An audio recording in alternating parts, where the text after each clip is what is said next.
Bismillahirrahmanirrahim. Radhiyallahu ankum wa qala radhiyallahu anhu. Qala al-Habib Ali bin Muhammad al-Habsyi fi kunuz az-sa'adah al-abadiyah ila an qala man akramahu Allah bihubbi hadha an-nabiy al-karim idza sami'a bihi aw dhukira 'indah yatrub wa yatahushu ruhuhu minnah min Allah wa hadha ba yanfa' sahibuhu fid dunya wal akhirah ba taqa' bihi syafa'at jam illa in kana syawmul kasbi kafallahu syarr ba yahul bainana wa bainahu la adri hadu ala syum'ati imanikum khalluhu yudhi'u lakum fid dunya wa fi dhulumati yaumal qiyamah wa fi yaumil qiyamah dhulumatun ma yudhi'u ma'aha illa nurul iman wal ma'asi ma takhallaf li ahliha khairan yusalli ila al-qiblah wa idza ja'at al-maniyah wa wada'a fi qabrihi harifuhu wal iyadu billahi ta'ala. Hadirin yang dimuliakan Allah Ta'ala, barusan Al-Habib Ali bin Muhammad Al-Habsyi, beliau menyampaikan barang siapa yang oleh Allah Subhanahu wa Ta'ala dimuliakan. Dimuliakan dengan apa? Kita kalau dengar kata dimuliakan kan pasti dihormati, diistimewakan. Dimuliakan dengan mencintai Nabi Muhammad sallallahu alaihi wasallam. Jadi kalau ada orang dapat kemuliaan bisa cinta Nabi, maka ciri-cirinya dia itu akan merasa senang, akan merasa bahagia apabila disebut-sebut Nabi Muhammad sallallahu alaihi wasallam. Dan ini adalah anugerah yang sangat besar dari Allah Subhanahu wa taala. Jadi Wali mengatakan apa? Orang itu berarti enggak semuanya. Ada yang dimuliakan cinta sama Nabi, ada yang enggak dimuliakan cinta sama Nabi. Mungkin rumahnya dari Madinah cuma perjalanan sekian jam, tapi belum tentu orangnya cinta sama Nabi. Yang hidup sezaman sama Nabi, tahu kemuliaannya Nabi, ada yang enggak cinta sama Nabi kok. Alhamdulillah kita yang jauh dari Nabi Muhammad, sekalipun jaraknya jauh, tapi insya Allah hati kita dekat sama Nabi Muhammad. Ciri-cirinya apa? Ciri-cirinya orang yang cinta sama Nabi itu dia seneng, dia bahagia, merasa bergetar, berbahagia hatinya apabila disebut-sebut Rasulullah Sallallahu Alaihi Wasallam. Ada orang ya, orang ini menulis tulisan di sosmed. Dan tulisannya kemudian saya baru jawab buat meme untuk jawab tulisan itu. Dia bilang begini, buat apa orang-orang itu nyebut-nyebut keindahan fisiknya Nabi Muhammad, Nabi bercahaya, Nabi begini, Nabi begini. Ketahuilah Nabi itu diutus untuk diikuti ajarannya, bukan untuk dipuji-puji sifat-sifatnya. Nah, saya akan jawab, Hasan bin Ali bin Abi Thalib, cucunya Nabi, itu mendatangi pamannya, namanya Hindun bin Abi Hala. Hindun bin Abi Hala ini putranya Khadijah, tapi dari suaminya yang sebelum Rasulullah. Khadijah itu sebelum nikah sama Rasulullah pernah nikah sama Abu Hala, punya anak namanya Hindun. Hindun itu nama bisa laki bisa perempuan. Jadi jangan bingung ya. Sekarang Hindun cuma untuk nama perempuan. Sama kayak nama Hamzah itu bisa laki bisa perempuan. Maisarah. Sekarang ada orang laki nama Maisarah bingung. Itu nama mustarok, bisa laki bisa perempuan. Hanya saja sekarang lazimnya digunakan untuk nama perempuan. Nah, Hindun bin Abi Hala itu orang yang sastrawan, pintar mensifatkan Nabi. Kata Sayyidina Hasan apa? Aku ingin engkau mensifatkan sedikit aja, karena kalau banyak-banyak nggak ada yang bisa.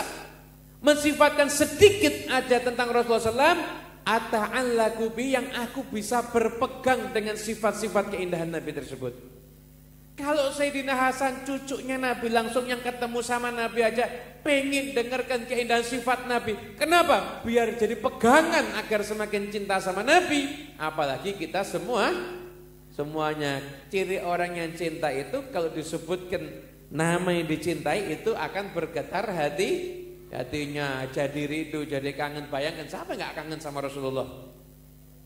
Wajahnya kalau di kegelapan memancarkan cahaya. Setiap orang yang lihat gak pernah ada yang mencela. Semuanya mengatakan ini keindahan yang luar biasa, gak ada kurangnya. Fisiknya luar biasa, akhlaknya pun juga luar. Kalau duduk sama orang-orang yang sejajar gitu, Nabi Muhammad pundaknya paling tinggi. Nabi Muhammad tidak pernah didatangi sama lalat. Kalau kita dirubung laler pernah apa enggak? Pernah. Kenapa? Karena dalam dunia perlaleran TA1 sama manusia itu dianggap sama. TA1 paham? Nah, yang enggak paham tanya sama yang paham. Itu sama manusia kalau di dalam dunia laler itu dianggap sama kan, pada sama-sama dirubung laler, kecuali Nabi Muhammad SAW. Enggak pernah seumur hidup, enggak pernah nguap, enggak pernah angop, enggak pernah Kanjeng Nabi angop. Kalau ada orang yang paling ganteng suruh difoto pas angop, hilang gantengnya. Orang yang paling cantik difoto waktu angop, hilang cantiknya. Tapi kalau Nabi Muhammad SAW itu terjaga dan beliau itu sempurna. Orang yang cinta sama Nabi akan bergetar hatinya ketika disebut-sebut tentang Rasulullah Shallallahu Alaihi Wasallam. Belum lanjut lagi.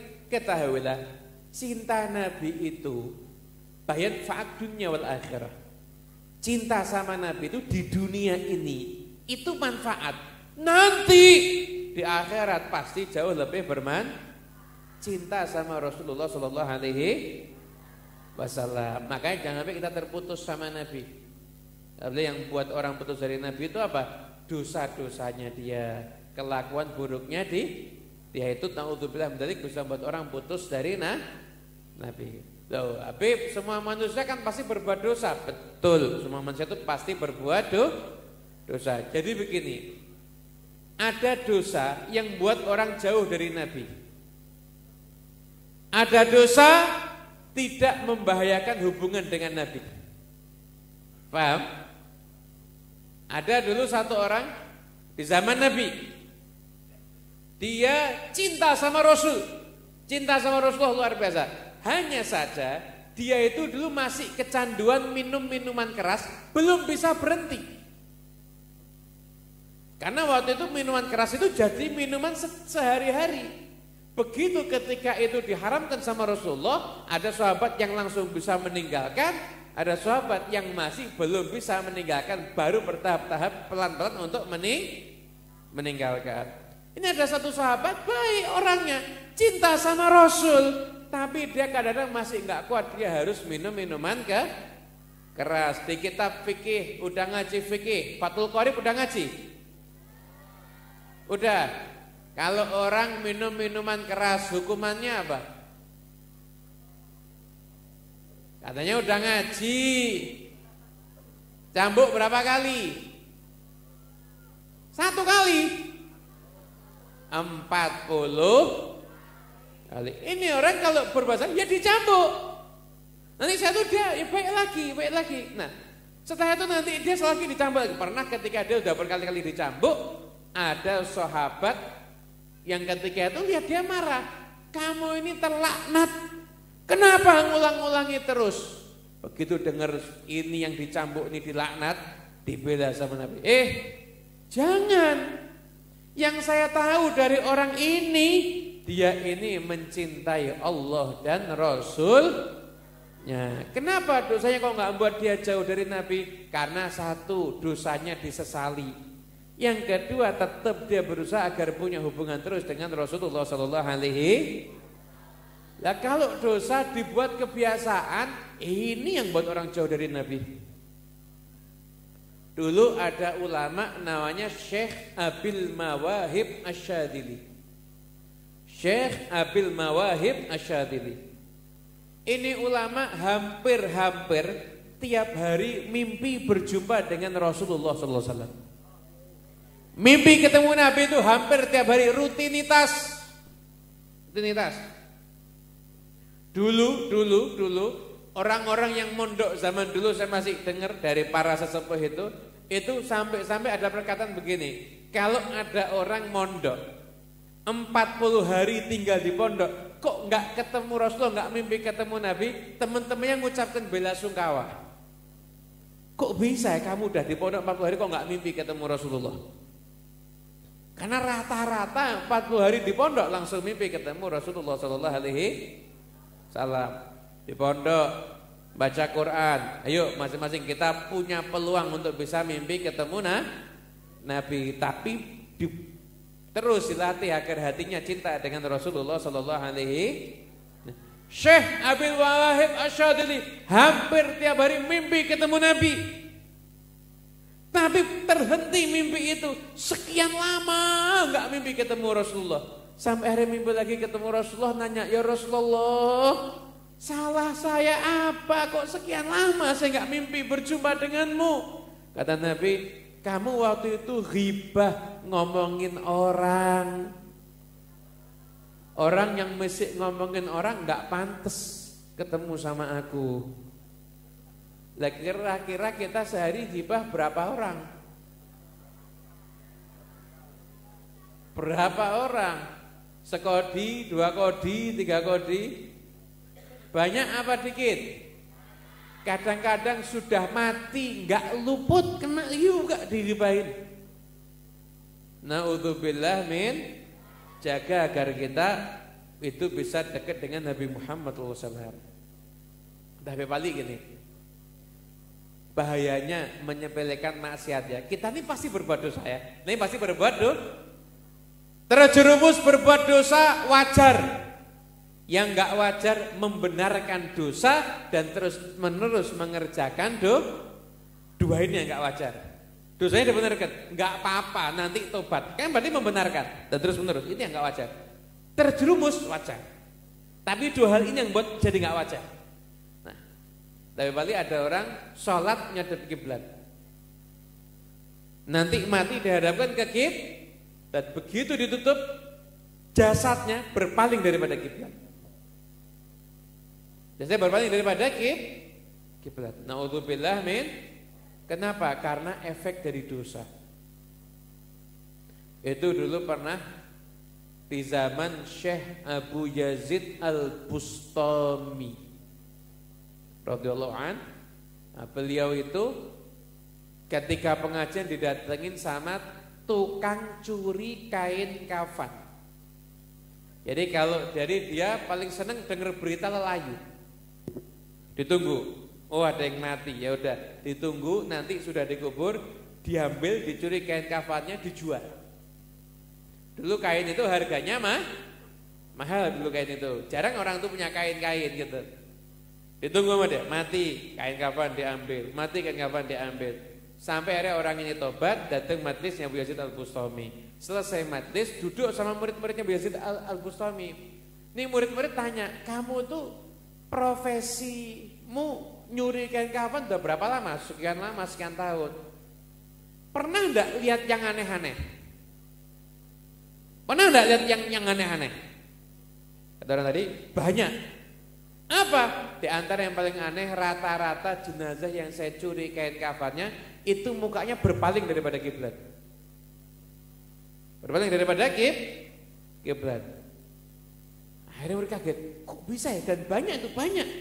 Ditanyakan sama Abu Yazid Al-Bustami, kok bisa ada orang dikubur sholat ngadep kiblat, dikubur ngadep kiblat, tapi mati nanti nggak ngadep kiblat, setelah kuburannya diuruk nggak ngadep kiblat, dibalik. Nyanyurikan kapan cerita langsung. Ditanya Abu Yazid Al-Bustami, kenapa sebabnya? Kata Abu Yazid Al-Bustami, sebab yang paling sering buat orang berpaling daripada kiblat, nih ya, dengerin, ragu terhadap jaminan rezeki dari Allah. Contoh, ini orang nyambut gawe, orang mangan. Termasuk model-model begitu tuh. Kalau enggak kerja, enggak makan.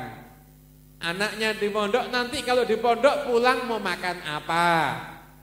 Kalau di pondok pulang mau kerja apa? Kalau di pondok terus nanti mau jadi apa? Orang yang ragu terhadap jaminan rezeki dari Allah, naudzubillah min dzalik, keadaannya mengkhawatirkan. Mengkhawatirkan. Ibu, bapak-bapak yang anaknya mondok jangan khawatir. Rezeki itu yang ngatur Gusti. Loh, sarjana nggak dapat kerja banyak atau banyak? Bukan sarjana jadi orang kaya ada atau ada? Ada, semua rezeki itu yang ngatur Gusti. Bukan sarjana, bukan toko, bukan apapun juga. Yang ngatur itu Allah. Saya kasih contoh ya. Tahu cecak? Di mana biasanya? Di dinding kan ada lagunya. Cicak-cicak di dinding. Nah, cicak itu di dinding. Makanannya cicak apa? Nyamuk. Nyamuknya punya sayap enggak? Cecaknya enggak punya. Coba pikirkan gimana caranya cecak cari makan. Yang dimakan itu terbang, yang makan enggak bisa Tapi gimana Allah Ta'ala giring nyamuk dibuat lupa sampai nyamuk dekat mulut cecak langsung dimakan sama cecak. Cecak enggak sujud, enggak sholat, dikasih makan sama Allah. Apalagi kita yang sholat, apalagi santri yang ahli Quran, ahli ngamalkan sunnahnya Nabi, yang cinta dengan Nabi Muhammad sallallahu alaihi. Nah, insya Allah semuanya nanti bakal dapat rezeki dari Allah Subhanahu wa ta'ala. Amin. Allahumma amin. Sebelum saya lanjut ceramahnya, ini insya Allah ceramah nggak lama karena ntar lagi ada door prize. Saya mohon semua yang ngerokok dimatikan dulu rokoknya. Nah, karena kata para ulama kalau di majlis ada yang ngerokok, Kanjeng Nabi nggak jadi datang. Nah, biarkan Kanjeng Nabi ikut sama kita bersama-sama insyaallah, mengunjungi kita semuanya insyaallah. Makanya rokok harap dimatikan, jangan ngerokok dulu. Selesai acara waktu pembagian door prize sumet 3 langsung enggak apa-apa. Ben, kan mulutnya sudah kecut pasti ya.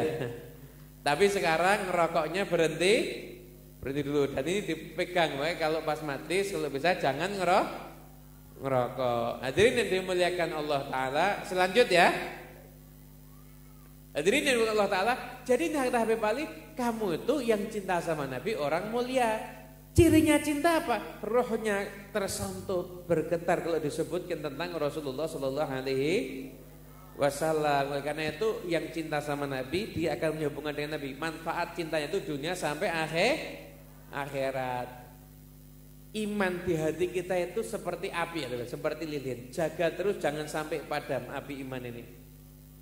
Kenapa? Karena nanti api iman ini yang akan jadi penerang kita dunia akhirat. Kubur itu gelap apa enggak? Gelap enggak kuburan? Yang menerangi apa? Lampunya di mana? Masa PLN masuk dalam kubur? Nggak ada lampunya, cahaya iman, cahaya iman. Dikira apa cahaya apa tadi? Ilahi. Ya betul, cahaya ilahi juga boleh. Cahaya iman. Dan sekarang caranya biar imannya memancarkan cahaya gimana? Kata Rasulullah, la yu'minu ahadukum hatta akuna ahabba ilaihi min walidihi wa waladihi wan nasi ajma'in. Enggak sempurna iman salah seorang di antara kalian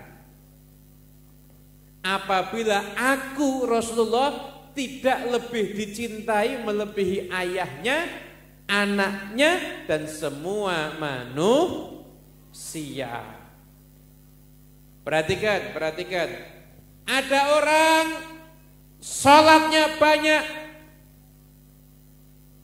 baca Qur'annya luar biasa, ilmunya top, gelarnya rentetan, wakafnya banyak, tapi kalau sama Rasulullah biasa-biasa saja. Itu semua amal tidak bisa menyebabkan imannya sempurna. Bayangkan coba, semua amal yang hebat nggak bisa menyebabkan imannya itu sholat sehari kalau sehari 100 rakaat, sedekah sekian, wakafnya banyak, semua amalnya bagus. Satu kurangnya dia sama Nabi biasa. Ya manusia biasa, sama seperti saya. Ya utusan Allah gitu aja.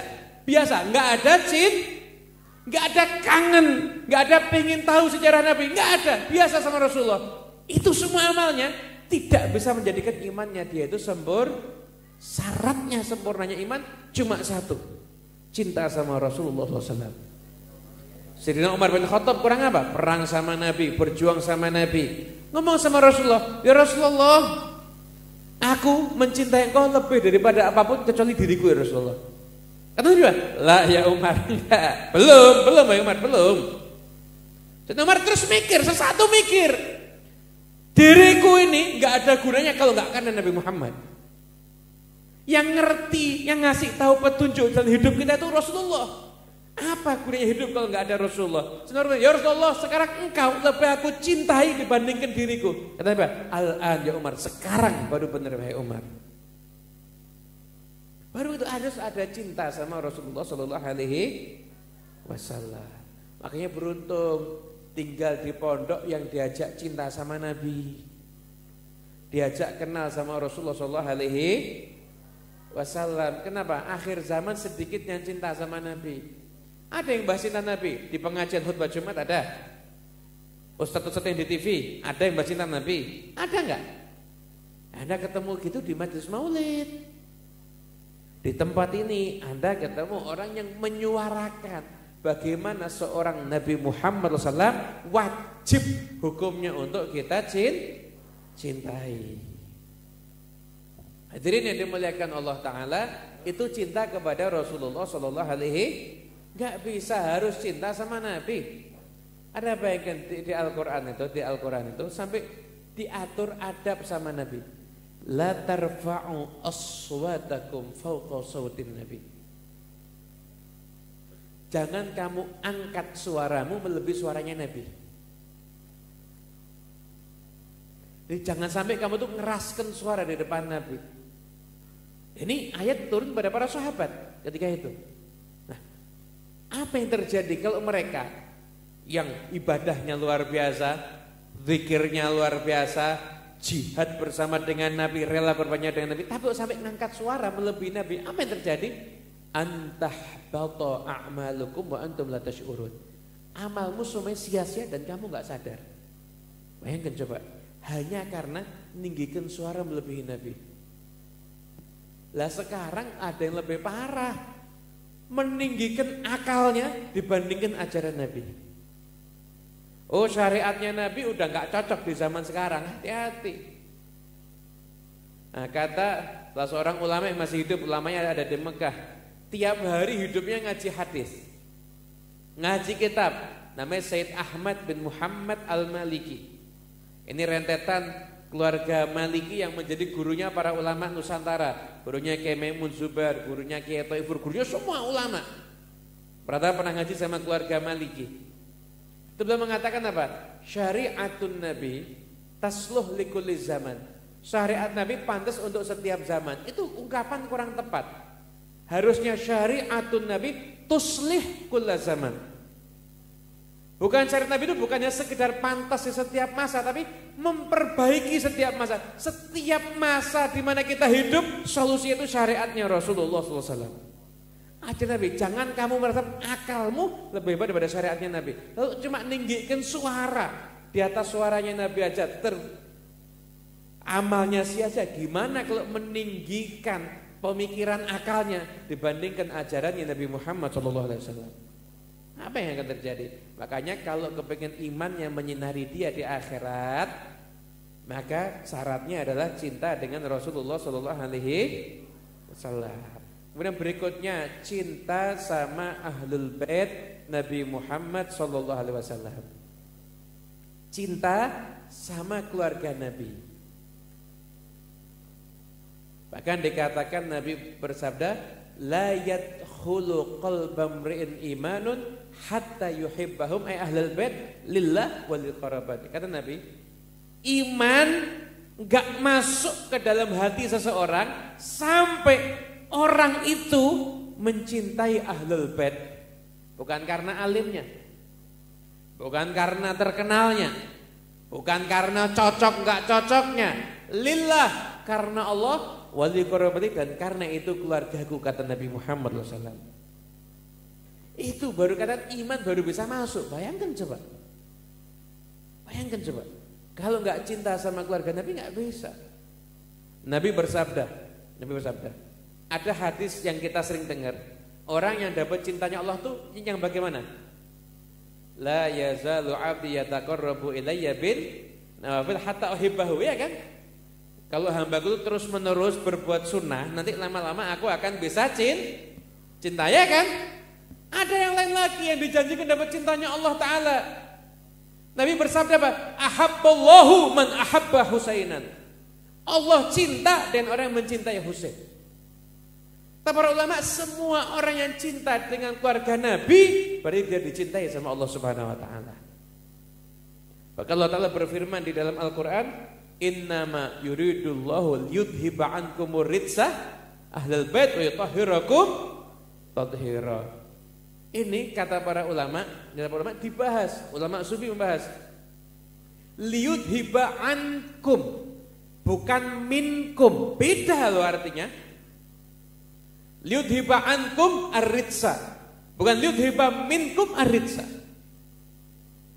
Kalau liyudhiba minkum berarti kotorannya nempel. Aslinya kotoran itu dari lahir aslinya udah banyak kotoran dan dibersihkan satu per satu. Tapi ankum itu aslinya suci, tiba-tiba kotoran nempel, dibersihkan sama Allah Subhanahu wa taala. Ankum.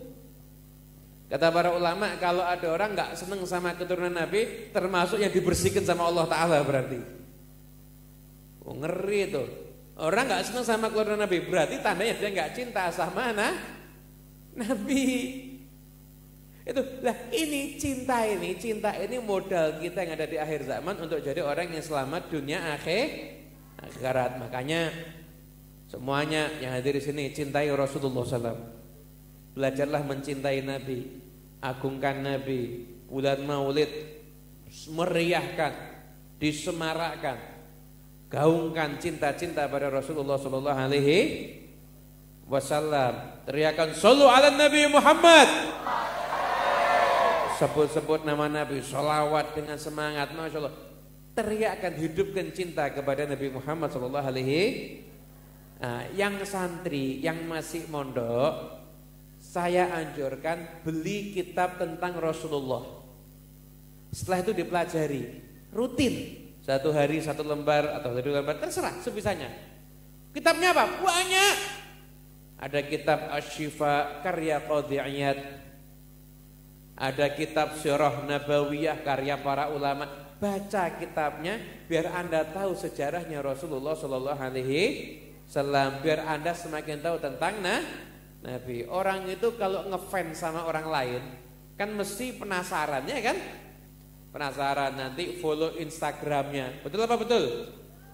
Nanti ngikutin medsosnya, pengen tahu keluarganya, pengen tahu kehidupannya, pengen tahu aktivitasnya sehari-hari lah. Kita cinta sama Nabi kok nggak pengen tahu tentang Nabi? Aneh dong. Ngakunya cinta Rasulullah tapi kok nggak pengen tahu tentang Rasulullah sallallahu alaihi. Ya kita harus berusaha agar kita pengen tahu terus tentang Rasulullah sallallahu alaihi wasallam. Makanya cinta Nabi dan cinta berkeluarga Nabi insyaallah akan menjadikan seseorang itu mulia dunia sampai akhirat. Amin Allahumma. Saya kasih contoh kisah seorang pecinta Nabi yang Allah Ta'ala muliakan sebutannya sampai sekarang. Anda pernah dengar nama Umar bin Abdul Aziz? Pernah dengar apa enggak? Dengernya kebaikannya apa enggak? Kebaikan apa enggak? 1000 tahun lebih wafat, padahal bukan sahabat. Beliau enggak ketemu sama Nabi, tapi namanya harum sampai sekarang. Ini Umar bin Abdul Aziz, orang yang paling cinta dengan Nabi Muhammad SAW. Setiap ada orang ke Madinah, beliau itu selalu manggil orang, mau kemana ke Madinah? Tolong ya, tolong. Ini raja, khalifah, di atasnya presiden. Presiden kan cuma satu negara, itu banyak negara ketika itu. Kedaulatan Islam dipimpin oleh beliau. Tolong ya, tolong sampaikan salam dari aku untuk Rasulullah. Tiap orang mau ziarah ke Madinah, titip salam ya untuk Rasulullah. Bahkan beliau kadang-kadang ngutus orang, bayar orang, kamu ke Madinah sampaikan salam dariku untuk Rasulullah, untuk Abu Bakar, untuk Umar, setelah itu kamu pulang lagi, dibayari semuanya. Hanya untuk menyampaikan salam pada Nabi Muhammad SAW. Karena beliau nggak bisa ke sana, beliau mungkin banyak tugas, tapi beliau pengen salamnya sampai ke sana, bayar orang, ngutus orang untuk ke sana khusus. Karena cintanya sama Rasulullah Sallallahu Alaihi. Ada juga yang tak pernah dengar, beliau tuh ngutus orang setiap Rabiul Awal. Bulan kelahiran Nabi, beliau ke sana. Itu ngutus orang untuk apa? Salam kepada Nabi Muhammad SAW. Dan beliau cinta sama Nabi, pasti cinta dengan keluarga Nabi. Tiap ada keluarga Nabi dapat tamu keluarga Nabi, itu semua yang melayani langsung tangannya beliau sendiri. Sampai beliau mengatakan apa? Wahai keluarga Rasul, demi Allah, ngelayani kalian lebih aku sendiri dibandingkan melayani siapapun termasuk keluargaku. Itu pernah beliau suatu ketika kedatangan tamu rombongan. Dan tamu rombongan ada anak-anak gitu. Tanya, siapa itu anak-anak? Ini cucunya Rasulullah. Kaget dengan cucu Nabi, langsung anak kecil tadi ditaruh duduk di sebelahnya. Rombongan di depannya, anak kecil main ngobrol, nanti baru ngurusin rombongannya. Selesai, kata Umar bin Abdul Aziz, semua rombongan kasih hadiah. Nih karena dia bawa cucu Nabi, semuanya kasih hadiah nih, semua kasih hadiah. Anak ini kasih double hadiahnya. Setelah itu ketika anak kecil ini mau jalan nih, cucu Nabi ini dipanggil, dicubit tangannya. Tapi sama ketawa, dicubit tangannya tapi sama ketawa. Saya tuh dibiarkan jalan. Saya tanya sama ajudannya, ya, hei Amirul Mukminin, kau ini khalifah, tamumu orang-orang penting, kok kamu gubris anak kecil? Jawab, itu cucunya Rasulullah. Begitu ketemu, denger sesuatu yang nyambung sama Nabi, lupa kalau dunia itu khalifah. Itu cucunya Rasulullah. Terus kok dikasih hadiah double, anak kecilnya kenapa? Ya karena itu cucunya Nabi. Udah, yang aneh yang terakhir, kok sampai kamu cubit, kenapa? Kata Umar bin Abdul Aziz, ya saya itu mikir, saya kalau sampai mati, ini Umar bin Abdul Aziz loh ya, yang ketika menjadi khalifah, bayar untuk air panas aja nggak punya duit ketika itu, karena saking jujurnya. Beliau jadi khalifah itu cuma sekitar 2 tahunan, selama beliau jadi khalifah tidak ada serigala yang makan domba. Tapi orang-orang yang di pedalaman saya tahu, ini yang jadi khalifah kok orangnya baik betul, serigala nggak ada makan domba sekarang. Begitu Umar bin Abdul Aziz wafat, langsung serigala makan domba lagi. Kamu kenapa kok nyubit anak kecil? Dia bilang, saya kalau di hari kiamat nggak punya amal, yang bisa nolong saya kakeknya dia, sengaja saya cubit biar dia ingat sama saya nanti.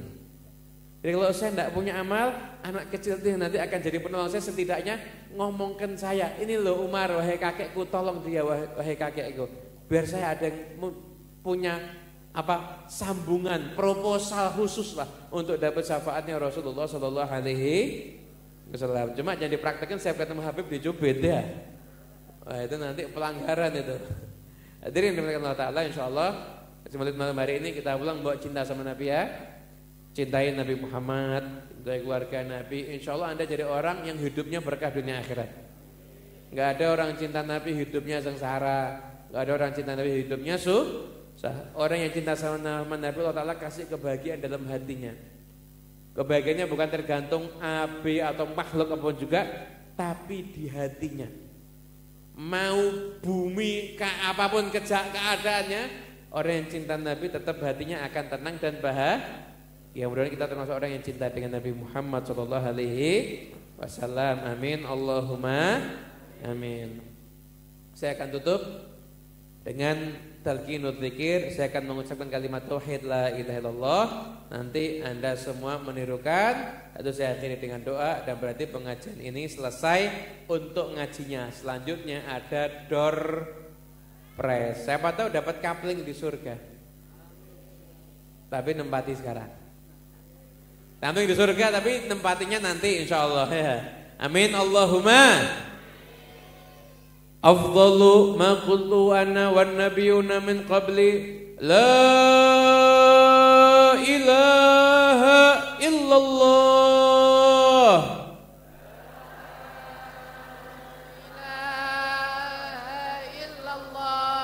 La ilaha illallah. La ilaha illallah. La ilaha illallah.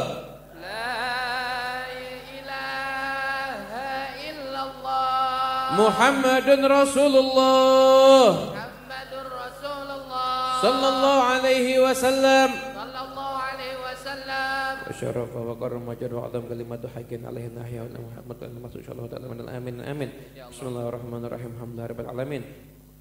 Wa salli wa sallim ala sayyidina Muhammadin wa ala alihi wa sahbihi. Allahumma inna nas'aluka al-afiyah wa dawamal afiyah wa tamamal afiyah wa syukra ala al-afiyah. Allahumma ighfir lana wa liwalidina wa limasyayikhina wa muallimina wa dhawil huquqi alaina.